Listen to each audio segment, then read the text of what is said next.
With Amazon business margins shrinking and costs shifting from tariff changes, knowing your true profits matters more than ever. In this video, we will show you how SellerBoard's new feature tracks your real product costs by matching your oldest inventory to your earliest sales, giving you accurate profit calculations for every unit sold. And if you want to try SellerBoard yourself, you will find the link below in the description to get 2 months free of this software. Hello Alex, welcome back to Orange Klik YouTube channel to introduce SellerBoard's one new feature, which is the first in, first out feature, which helps Amazon sellers to track their real product cost by matching the oldest inventory to the earliest sales to have better and clearer understanding of their profits. Before we go into the feature, could you first introduce yourself and also give us a short overview what SellerBoard is? Sure, thank you. Hello, LISETT, once again. Thank you for having me at Orange Klik.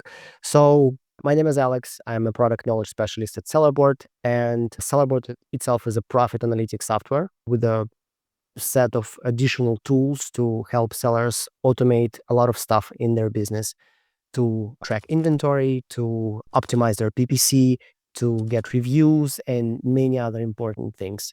But today we're going to talk about the core of the product. We're going to talk about how to make your profitability calculations more accurate. This is what we usually focus on. And specifically, we are going to talk about the first in, first out accounting method for your cost of goods. And I'm going to introduce you how it works in SellerBoard and how you can set it up. Sounds really good. I think without further ado, we always love your hands-on demonstration. How would you like to introduce us this feature? Sure. So first off, maybe I'll share my screen and I'll kind of comment my way around the feature. One of the problems that a lot of sellers kind of face in making their profitability calculations accurate is if your cost of goods change over time, then how you account for it. And in SellerBoard, we've been kind of solving this problem for a while. We've been using the by period method, so sellers were able to kind of have different cost of goods in different periods of time. Then we figured that, okay, in transition, there are situations we need to account for remainder of stock. So we introduced a weighted average model, and sellers were able to kind of account for the remainder of stock when sending in the new batch of products, and then it was closer to the real thing.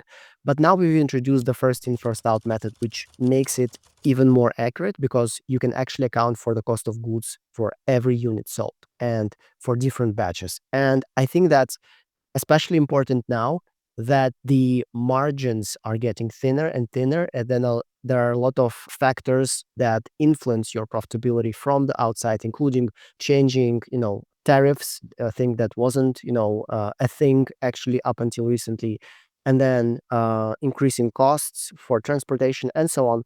So you need to understand how exactly your cost of goods changes. So let me jump right into the demo and show you how you can set it up in SellerBoard. So first of all, in the profit section, let me give you a very brief reminder about where exactly you can check your cost of goods and how they affect profitability. On an account level, you can always use, for instance, the tiles. You can select one of them just to see how exactly your KPIs ended up the way they are. So for instance, you have your sales, the advertising costs, gross profit being calculated, and net profit. But if you click on more, you'll see your cost of goods over here. So how exactly this component, influences your bottom line, your net profit. And you can obviously see the same thing on a product level when you have one of these styles selected. So you can check details for every product by clicking on more, and also seeing the cost of goods and how exactly, it's a part of your profitability being calculated. But how do you set it up? So just a quick reminder, on the product level, you can always check your latest entry for your cost of goods over here for every product. So this is the latest entry for your cost of goods. Just a reminder, not the one, not the one that might be used currently, but actually the one that was introduced the latest. So this is important to keep in mind. And if you want to change that, and if you want to check and set your cost of goods, you can always jump to the products page. This is where you set up your cost of goods and input information about the products. And you have the column called COGS, so cost of goods sold, and COGS type. So whenever you just start out with SellerBoard. It's a good idea just to input your cost of goods as a constant, because it's really easy to do so, because you will get your calculation straight away. But as time goes by and you receive new batches of products with different cost of goods, then you should switch from constant to by period batch and marketplace model. So whenever you do that, let's take an example. For instance, this product right here, its current cost of goods sold is $1.5 for per unit. So if we'll click on that, then we'll have the settings for the cost of goods for this product. And as you can see, we have different batches. So the very first entry was from the very beginning of calculation. So when SellerBoard started pulling the data for this particular account, and the accounting method at that time was by period, and it had a value for your cost of goods per unit of $1. And then after that, we have another entry, which was introduced on the 1st of June 2025. So this is when the first batch for your first in, first out accounting method was input for this product. So let's take a look at how exactly it was set up. First of all, as I mentioned, there are three different options to choose from. The previous two I already mentioned. This is the new one, the FIFO method. And when the first entry here was input, so batch of 50 units was declared and a unit cost of $1. So from there, another entry later on was introduced for the same date and with a different cost of goods of $1.5 and 200 units of product. So what you currently see, two batches of the same product were sent in the same day, but with different cost of goods. So SellerBoard started accounting for every unit from the very first batch. Once those units were depleted, it switched to the next one containing the 200 units and started selling units from that batch. And as you can see, the first batch of 50 units is already depleted, and currently the active batch is the second one on the same date, which has the unit cost of $1.5. So we also have the quantity over here. And after these 151 units will run out, SellerBoard already has another batch, which was input on the 29th of September 25, of also another 200 units. So it will switch to this batch right here and will account for the same unit cost of 1.5 for the next 200 units. So this one is in queue currently. Pretty much this is it. It allows you to have precision and flexibility with calculating your cost of goods. And if you need to add a new batch, it's pretty simple. You have this button right here. So you choose the accounting method, you input the number of units you want to send in, let's say another 200 units. Maybe my cost of goods increased from 1.5 to 1.7. And maybe I can say, okay, I can leave a comment just to say that this is supplier, maybe supplier number 2. I got this batch from another supplier. This is why it's a different price. So I can have all of this information stored here. What I also wanted to remind you that you can set different cost of goods from different marketplaces. These are the tabs right here if you're selling the same product on different marketplaces. And probably one last thing I want to mention is that you can input all of this information in bulk. Let's check out how you can do that. So on the products page, let me leave this page and go back. I have the import button on the bottom left over here.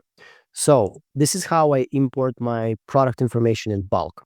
And okay, let's give it a while to load. Okay, there we go. I have 3 tabs over here: by product, by batch, and by order. So whenever I want to input information for all of my products, so update it, let's say update the costs for all of my products, I can use the by product way or approach. So I download the template, it will contain all of my catalog, and I will have all of the variables that I can update in the columns, and I can just input information and re-upload that spreadsheet over here. But with FIFO, it's important to note that whenever you input the very first batch or entry with the FIFO method, so basically you're switching from, let's say, by period or weighted average to FIFO, the very first time when you do that, you need to use the by batch method, because you are basically sending in the very first batch using the FIFO method. So you do that, you download this template, you input the quantities for all of your products you want to switch to FIFO, the COGS per unit, and also the starting date. But the starting date will be a single date for all of your products combined, and you will apply that whenever you re-upload the file over here. So SellerBoard will ask you to map out the data, and most importantly, select the batch when you send in the products. Usually, good scenario or use case is if you want to make the switch to FIFO, then you can do so for all of your products or maybe like a portion of them, but go back in time to whenever you started accounting for your sales with SellerBoard and find that date and input information from the very beginning. This is my suggestion. And if you do not know the quantities of products you had at that point, just a very quick reminder, you can always use on the reports page. We have a report that's called Stock History Report. So over here, you can set the date from whenever you started accounting with SellerBoard for your sales. And you can download this Excel that will contain all your stock levels for all of your products, and you can find the exact numbers for that you need to input with when creating your first FIFO batch.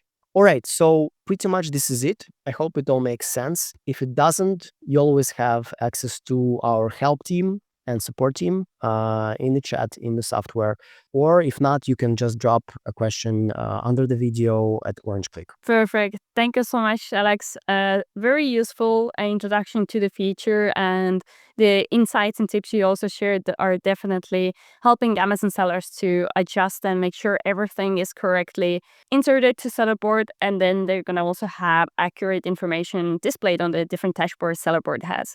I just wanted to highlight for the viewers that we're going to have the link with the special offer to SellerBoard in the video description below as well. SellerBoard has a wonderful demo account feature as well, which allows you to go around in the tool and explore and understand all the benefits of it. So Alex, thanks again for joining me today, and I hope to see you soon in another video. Sure. Thank you, Lisette, again, and good luck to all of the Orange Klik viewers. I hope this video will help you to understand how you can track your Amazon products inventory more accurately and inventory and costs. And if you want to try SellerBoard to do this for you, you will find the link below in the description, and you will get 2 months free service of this software. And if you found our videos and this video helpful, don't forget to hit like and don't forget to subscribe to our channel as well. And if you have additional questions regarding the content you just learned, don't hesitate to leave them in the comments section below. And now I recommend you to watch another video where you will learn how to automate your Amazon inventory management using SellerBoard. The same software, different features. So check this out.